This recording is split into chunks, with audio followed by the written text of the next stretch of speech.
It is August 4th, 2026, and the largest American air operation planned since the Second World War was scheduled to begin yesterday. It did not begin. And the reason it did not begin is stranger, more fragile, and far more dangerous than anything the mainstream coverage has told you. 2 days ago, on August 1st, the President of the United States posted that American forces were locked and loaded and ready, and he promised to bring force against Iran at levels of military terror, strength, and power not seen since World War II. That is not paraphrase. That is the actual language, published to the world by the commander-in-chief of the most powerful military that has ever existed, aimed at a country his own forces have already been bombing for 5 months. 24 hours later, aboard Air Force One flying back to Washington, that same president told reporters he had called the whole thing off. He described what he had canceled in his own words. It would have been a massive attack. He said a plan was in place for what would have been the biggest attack since World War II. And then he explained why he stopped it. And the explanation is where this entire story turns, because he did not stop it for military reasons. He did not stop it because of intelligence.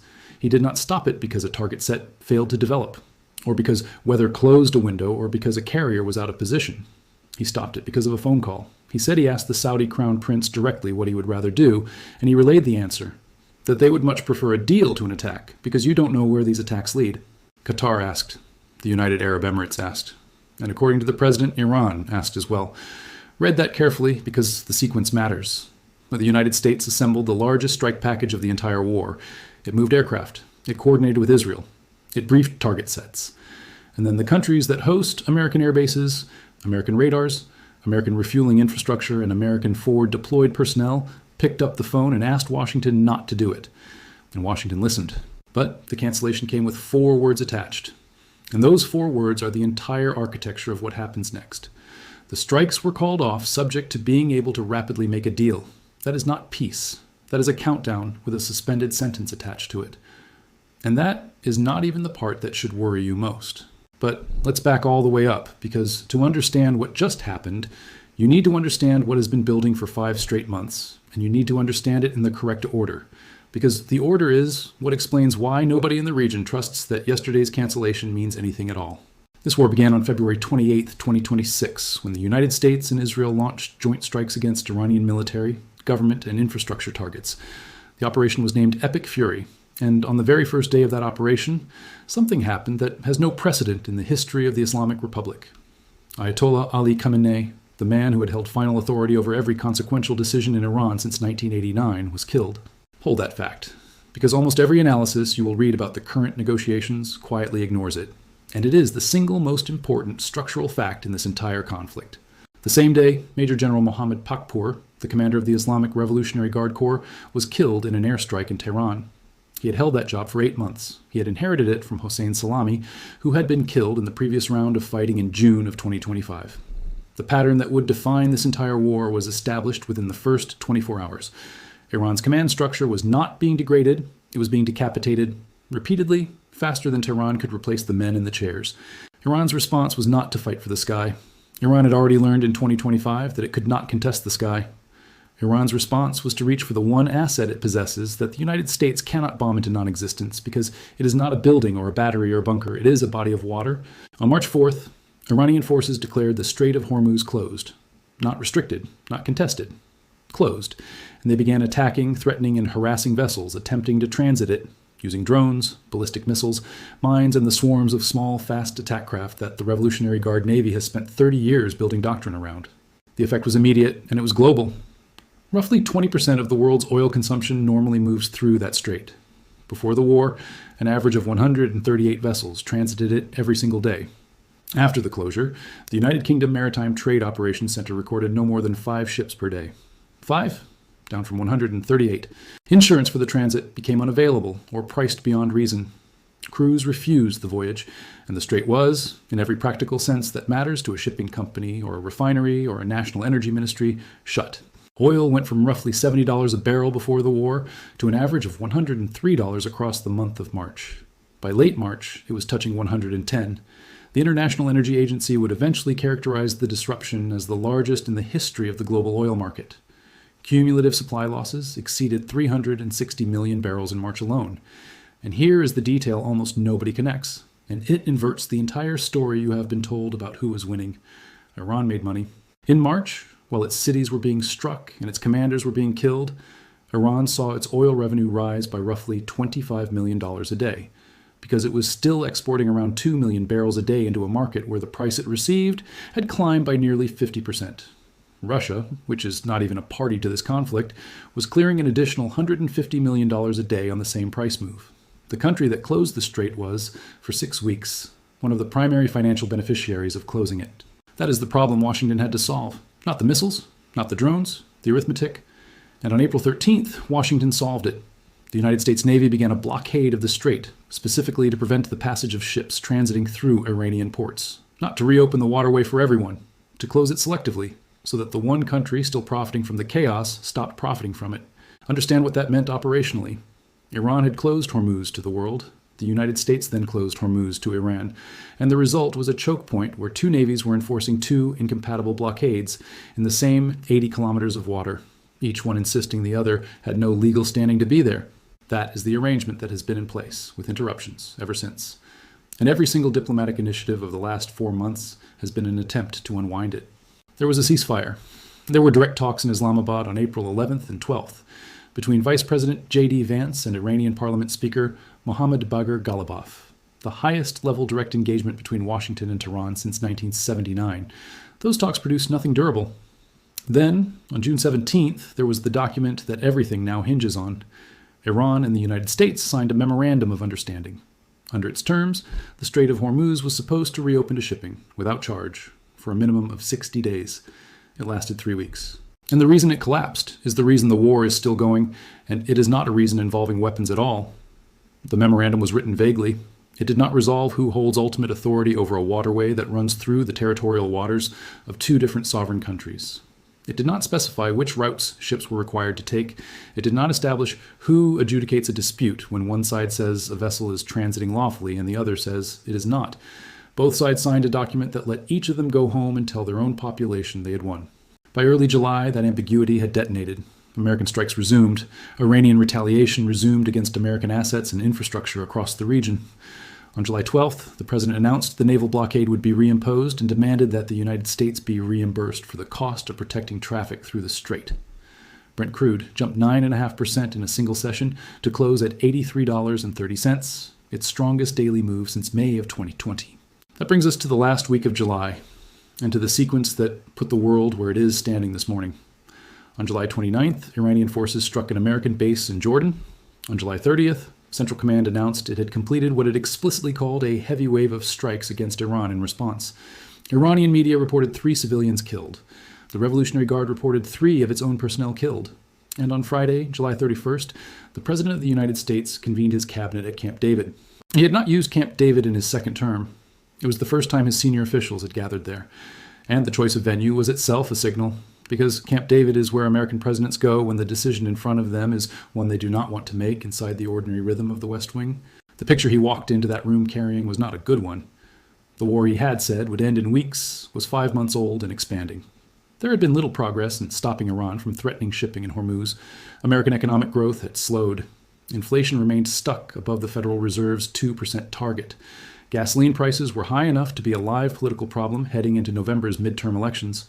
And his approval rating had hit a record low of 32% in the most recent Quinnipiac polling. That is the pressure environment.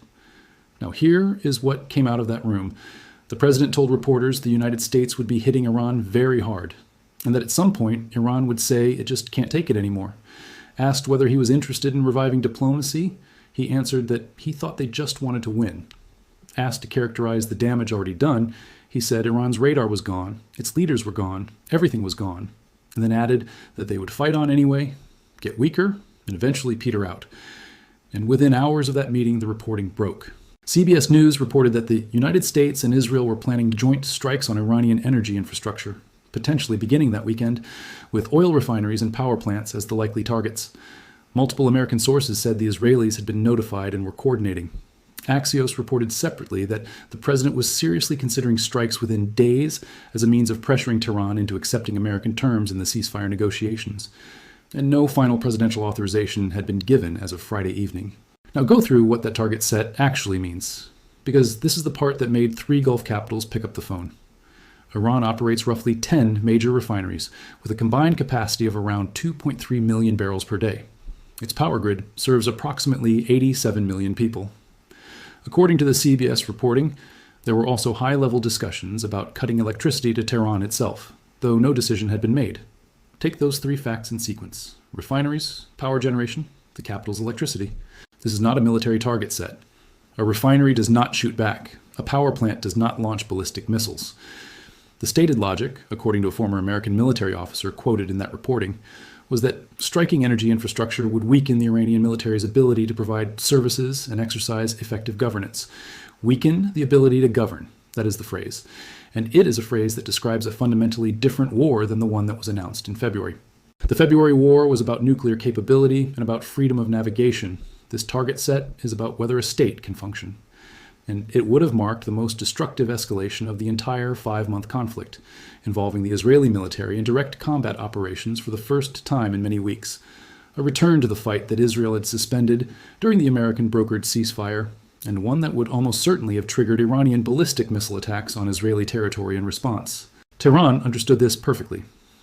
On August 1st, a senior Iranian security official told the semi-official Tasnim news agency that Iran had prepared a comprehensive plan to respond to any American recklessness and named 2 categories of target explicitly: American energy infrastructure in the region and Israeli critical infrastructure.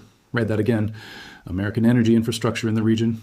There is very little American energy infrastructure in the Persian Gulf. What there is, in enormous quantity, is Saudi energy infrastructure, Emirati energy infrastructure, Qatari energy infrastructure, Kuwaiti and Bahraini energy infrastructure, much of it operating with American capital, American technology, American insurance, and American service contracts running through it. So, when an Iranian security official says American energy infrastructure in the region, he is describing facilities that fly other countries' flags. He is telling Riyadh, Abu Dhabi, and Doha that they are the retaliation target, and that they will be described afterwards as an American one. And Iran has already proven that threat is not rhetorical. In March, Israeli strikes on the South Pars gas field and the Escalation refinery complex damaged storage tanks, gas installations, and transmission pipelines, halting output at 2 refineries with a combined capacity of 100 million cubic meters per day and affecting roughly 12% of Iran's total gas production. South Pars is the largest natural gas field on Earth, and Qatar shares it. Qatar calls its side the North Dome. Iranian retaliation that same month put Qatar's Ras Laffan facility under extensive damage, with significant impact on its liquefied natural gas exports. In the Emirates, the Habshan gas facility and the Bab oil field were temporarily shut down after missile interceptions and falling debris. Saudi Arabia's largest refinery at Ras Tanura halted operations. Bahrain reported a fire from falling debris. That is the round the Gulf states have already lived through once. And on Saturday, August 1st, facing the prospect of round 2, Saudi Crown Prince Mohammed bin Salman got Trump on the phone and pushed hard for de-escalation, raising direct concerns about the strike plans. Officials from Qatar and Pakistan worked the phones in parallel, fielding calls with both Iranian and American officials, including the American envoy Steve Witkoff. Turkey conveyed similar appeals. The immediate goal of all of it was narrow and specific: work out an arrangement between Iran and Oman that would let commercial traffic resume flowing through Hormuz, so that the pressure that was driving the strike decision would come off. And on Sunday, August 2nd, it worked. Trump announced he had agreed to cancel the attack, framing it as being for the future benefit of the world and for the survival of a successful and prosperous Iran. He said the emerging deal would include the immediate, complete, and total opening of the Strait of Hormuz and an end to Iran's nuclear threat. He said Israel had joined the American commitment. He said Saudi Arabia believed a deal was imminent. He said there would be a deal on Hormuz, and then a deal on what he called the denuclearization of Iran. He said negotiations would begin Monday. And then he said the United States was ready to go whenever it wanted to resume strikes. Now go through those demands one at a time, because each one contains a problem that has not been solved and that the announcement papered over. The first demand is the immediate, complete, and total opening of the Strait of Hormuz. Every word in that formulation is load-bearing. Immediate rules out a phased reopening. Complete rules out a corridor. Total rules out conditions. And the American position consistently has included a 5th requirement that did not make it into the post: no fees, no tolls, and no Iranian control over transit. Iran's position is the exact opposite, and Iran has stated it publicly and repeatedly. Tehran has said the strait will never return to its pre-war status. Not that it will reopen slowly, that it will never return to what it was. The second demand is an end to Iran's nuclear threat, That is a demand with no agreed definition, no agreed verification mechanism, and no agreed timeline, being made of a government that has watched its supreme leader, its Guard Corps commander, its naval commander, and its intelligence chief all killed by airstrike within a 14-month window. The strategic argument for a deterrent has been strengthened by every month of this war, not weakened by it, and every serious analyst on both sides of this understands that. The third element is the conditionality, subject to being able to rapidly make a deal. Rapidly is not a defined term. It is a lever the president can pull on any morning he chooses, and both sides know it, which means neither side can treat the pause as a floor. Now here is what Iran said in response, and this is where the entire optimistic reading of this weekend falls apart. On Sunday, Iranian Foreign Minister Abbas Araghchi told the cabinet that negotiations with Oman over the Strait of Hormuz were in their final stages and on the way to being finalized. Foreign Ministry spokesman Esmail Baghaei elaborated on state television, saying the two sides were close to an understanding on a new maritime route through the strait, one that is neither the northern route nor the southern route, but one that respects the sovereign rights of both sides and safeguards Iranian national interests and security. And then Baghaei said the thing that matters more than everything else, he said, combined. He said an understanding between Iran and Oman on a new route has nothing to do with whether the strait is open or closed. Read that again. Read it slowly. The diplomatic breakthrough that persuaded the President of the United States to cancel the largest strike package of the war is, according to the Iranian government's own spokesman, unrelated to the question of whether the strait actually reopens. And this morning, August 3rd, the Monday when negotiations were supposed to begin, Baghaei went further. He said Tehran is not currently holding talks with the United States.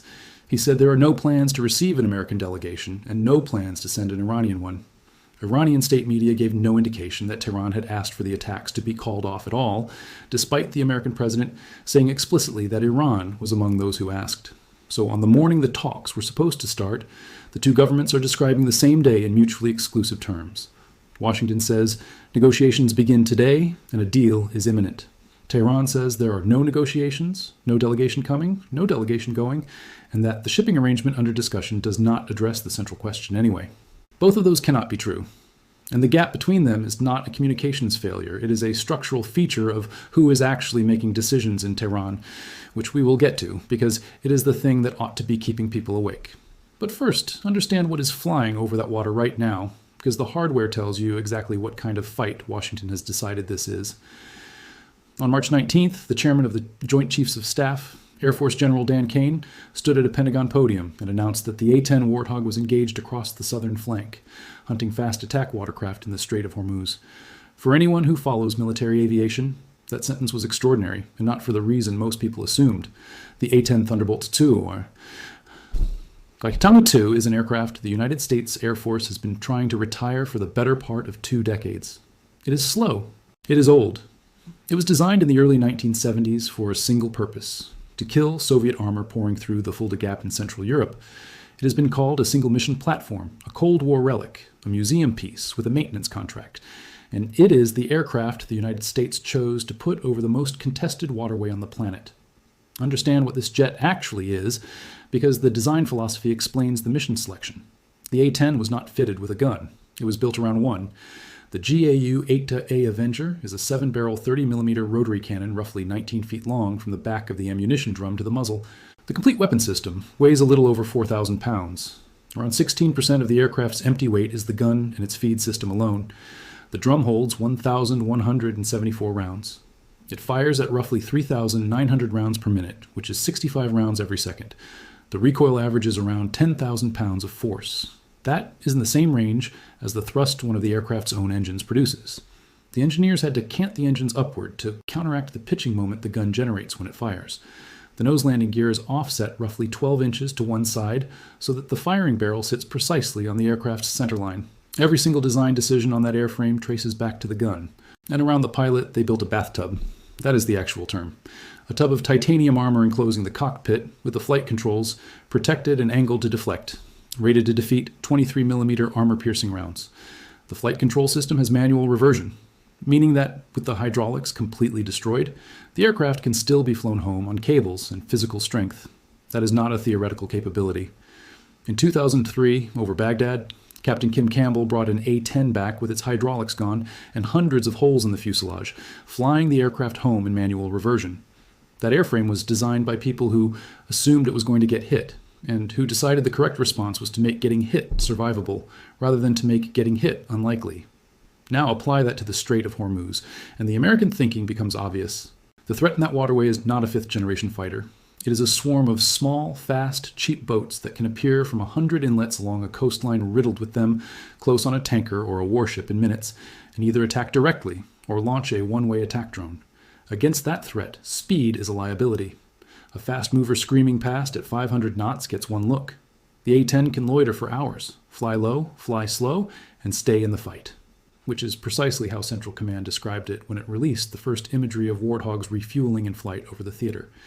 And then there's the cost curve, which is the part that decides wars nobody wants to admit are decided by accounting.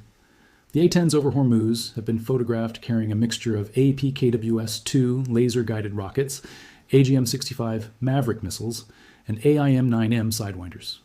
The Maverick is the traditional heavy anti-armor and anti-ship weapon. The Sidewinder is nominally for self-defense, though against a slow one-way attack drone it has obvious utility. But the APKWS is the one that matters strategically. It is a laser guidance kit bolted onto an existing 70mm rocket, and it transforms a dumb rocket into a precision weapon at an estimated cost under $30,000 a shot. A single A-10 can carry a great many of them. Against a Shahed-type drone that costs a fraction of what a modern surface-to-air interceptor costs, this is the only weapon in the American inventory that does not lose money on every engagement. That is the trade the Warthog wins. Not maneuverability, not survivability. Arithmetic. Iran's entire strategic theory in this war is to impose costs faster than it absorbs them. The A-10 with a rack of guided rockets is the American answer to that theory, and it is the reason the aircraft is still flying.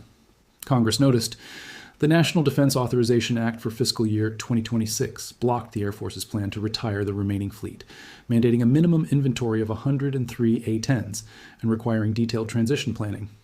After the Hormuz campaign, a 3-year operational extension through 2029 followed, granted explicitly on the basis of battlefield effectiveness in this specific fight.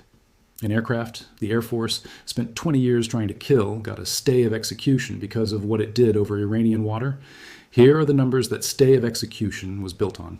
In a video posted to Central Command's official account on March 16th, Admiral Brad Cooper stated that American forces had destroyed more than 100 Iranian naval vessels. By mid-April, General Kane's figure had risen to more than 120 Iranian naval vessels and 44 mine-laying watercraft destroyed since February 28th. Since the blockade began on April 13th, 23 vessels have been turned back. The 75th Expeditionary Fighter Squadron has been operating roughly 30 A-10s in theater, 12 original airframes reinforced with 18 more. Warthogs that had traditionally deployed to Muwafaq Salti Air Base in Jordan, flying close air support against Iran-aligned militias in Iraq, were pulled into a maritime interdiction role in the Gulf. It is the first operational deployment of the aircraft in a Gulf maritime combat mission in its 50-year service life. In the same briefing where Kane announced the Hormuz mission, he noted that Apache attack helicopters were striking Iranian-aligned militia groups in Iraq to suppress threats against American forces and interests there. And there is a sentence in the public record from the American side that describes the current posture better than any analysis can. American forces, it was stated, are flying further east now, penetrating deeper into Iranian airspace, hunting one-way attack systems at the source, deeper into Iranian airspace, not over the water, over the country. Now put all 3 pressure tracks on the table at once, because it is the simultaneity that produces the effect, not any single line of pressure. The first track is financial. The naval blockade cut Iran off from the roughly 2 million barrels a day it was still exporting even after the strait closed to everyone else. The strait itself, which Iran weaponized, is now the mechanism starving it, because Iran needs the same water to sell oil that it is denying to everyone else. Meanwhile, the oil price premium that made March profitable has partially unwound. Brent dropped again yesterday on the news that the strikes were being called off, and inside the country, according to opposition-affiliated reporting, workers along the energy chain from the Bidbaland refinery in Bebahan to the offshore platforms at South Pars and Asaluye have been striking over months of unpaid wages, job insecurity, and eliminated overtime, alongside miners in Sirjan and Tazareh, and steelworkers in Avaz and Aberku. That reporting comes from a source with an explicit political agenda and should be weighed accordingly, but the underlying picture of an energy sector unable to pay the people who run it is consistent with what a 5-month export blockade does to a petrostate. The second track is military. Iranian air defense has been degraded to the point where the American Air Force is comfortable operating a subsonic, propeller aerodoctrine attack aircraft at low altitude over contested territory in daylight. That is not a tactical detail. That is a permissiveness assessment. Nobody flies an A-10 low and slow into an environment they believe is defended. The third track is psychological, and it was executed with unusual precision on August 1st. American embassies from Cairo eastward published identical security alerts on the same morning. Amman, Baghdad, and Erbil, Jerusalem, and others. The language was word for word the same. Heightened tensions, a complex security environment, the potential for unforeseen escalation.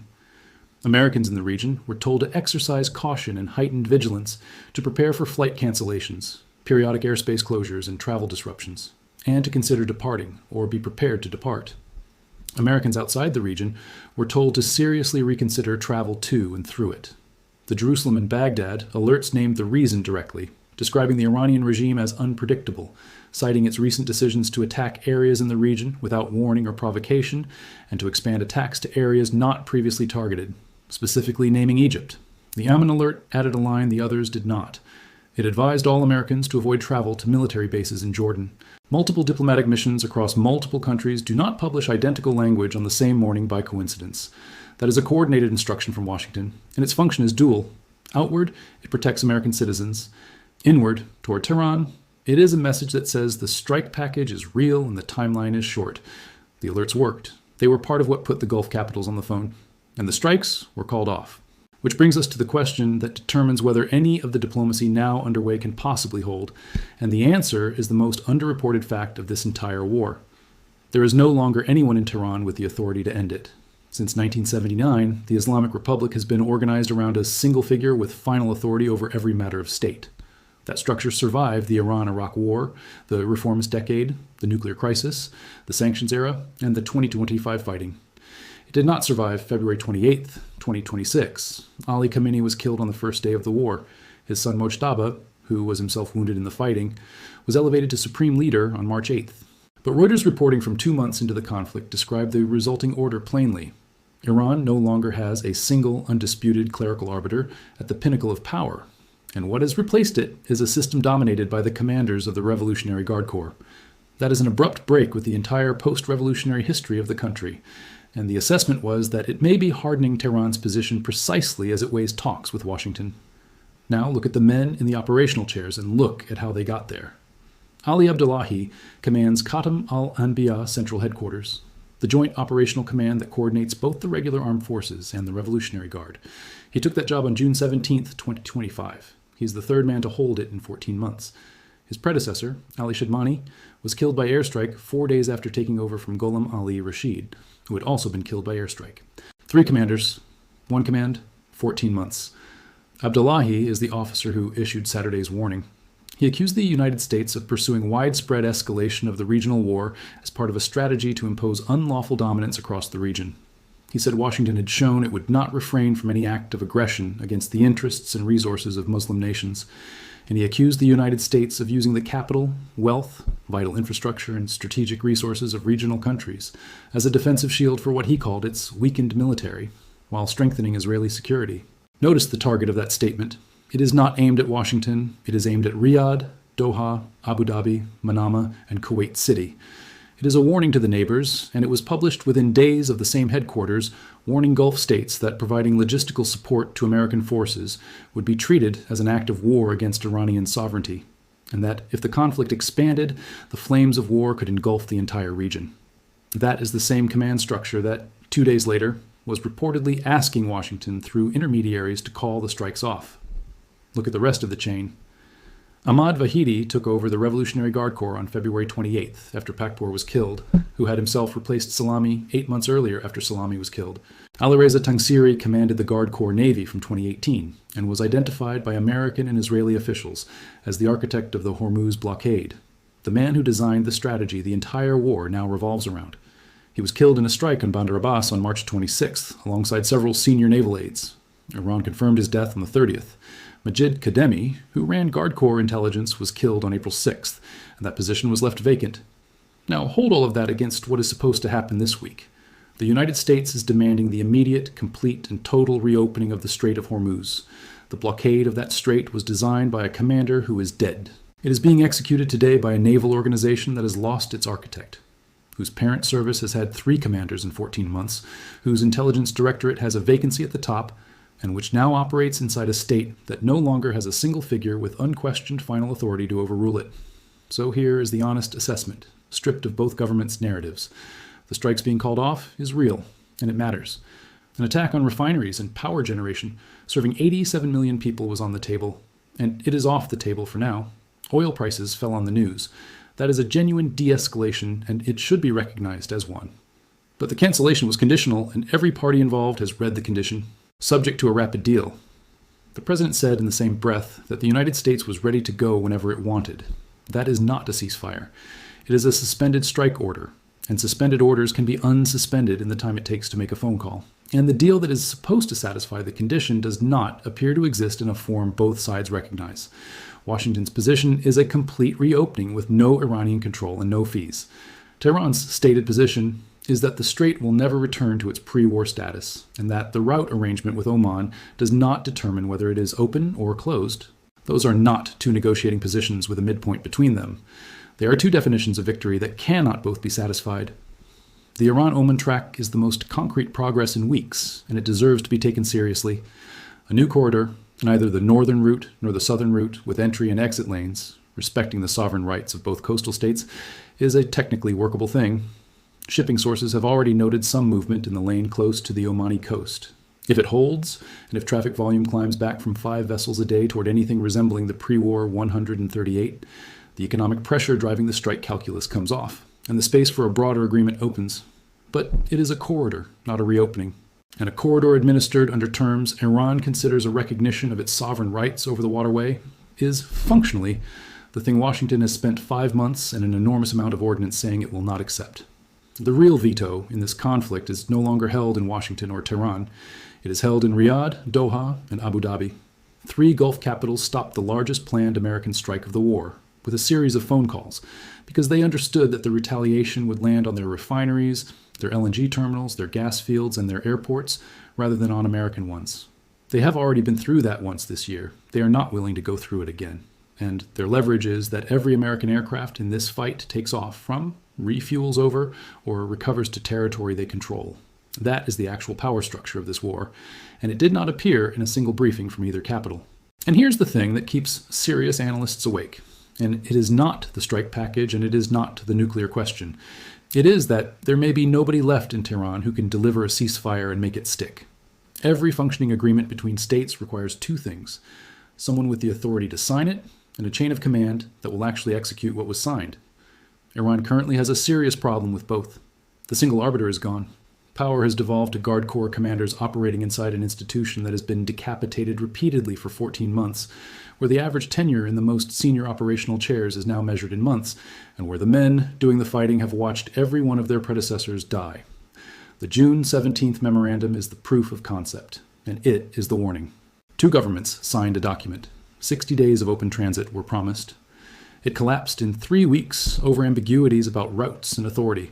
Ambiguities that a unified command structure would have resolved in a week of technical talks. It did not collapse because someone decided to break it. It collapsed because nobody had the standing to enforce anyone's interpretation of it. Now consider what that means with an American blockade and an Iranian blockade operating in the same 80 kilometers of water, with A-10s at low-altitude hunting small boats, with Revolutionary Guard Navy fast attack craft operating from a coastline full of inlets, and with a negotiation that Washington says starts today and Tehran says is not happening. A single Guard Corps boat commander, acting on his own initiative or on a stale order or on a misread of a radar return, can restart this entire war before anyone in Tehran or Washington has been informed that it has restarted. And the strike package that was called off on Sunday is still assembled, still briefed, still coordinated with Israel, waiting on a decision that has been explicitly described as conditional and reversible. That is the structural risk, not escalation by decision. Escalation by fragmentation in a theater where the reaction time is measured in minutes and the chain of command on one side has been shot to pieces. So, go back to where this started. On August 1st, the President of the United States told the world that American forces were locked and loaded and ready to bring military power against Iran at levels not seen since the Second World War. On August 2nd, he said he had canceled the largest attack he had ever planned because Saudi Arabia and Qatar and the United Arab Emirates asked him to, and because a deal was imminent. He said negotiations would begin Monday. It is Monday. The Iranian Foreign Ministry says there are no negotiations. No delegation is coming. No delegation is going. And the shipping corridor everyone is pointing to as the breakthrough has been described by Tehran's own spokesman as having nothing to do with whether the strait actually opens. The aircraft have not gone home. The blockade has not lifted. The embassy alerts telling Americans across the Middle East to consider departing have not been withdrawn. The strike package has not been dismantled. It has been paused, subject to a deal that one of the two parties says is not currently being negotiated. And somewhere over the Strait of Hormuz this morning, a 50-year-old attack aircraft built around a gun is flying low and slow over the most consequential 80 kilometers of water on Earth. Hunting boats, waiting for an order that has been suspended rather than canceled. The president said Iran would eventually say it just can't take it anymore. Iran has not said it. If you want to keep tracking this as it develops, subscribe to the channel because the next 48 hours will tell us whether Monday's negotiations exist at all. And if they do not, the plan that was called off on Sunday is still sitting on a desk, fully briefed, waiting on 4 words that have not been satisfied.